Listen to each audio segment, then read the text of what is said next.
கடைசியில அங்கிள், இதுக்கெல்லாம் என்ன அர்த்தம் சொல்லுங்க. நான் இன்னும் என்னோட விளையாட்டை முடிக்கல தெரியுமா? அப்படின்னா என்னோட தேடுதல் வேட்டை ஒரு முடிவுக்கு வந்துருச்சுன்னு நினைக்கிறேன்.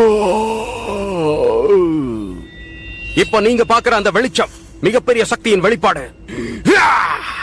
அது விண்வெளியில இருந்து வர ஒரு தெய்வீகமான ஒளி. இயற்கையில இந்த மாதிரி அதிசயங்கள் நடக்கிறதுலாம் சகஜம். இந்த மாதிரி சின்ன விஷயங்களை பார்த்து நீ ஆச்சரியப்பட வேண்டிய அவசியமே இல்ல. தயவு செஞ்சு இங்க வந்து உட்காரு. வந்து இந்த விளையாட்டை விளையாடு. ஒரு டீ சாப்பிடு, எல்லாம் சரியாயிடும். என்னுடைய தேவை இப்ப உங்களோட டீ இல்ல. என்னுடைய தேவை இப்ப அந்த அவதார். ஹோல்மேன், அந்த வெளிச்சம் வந்த இடத்துக்கு போ.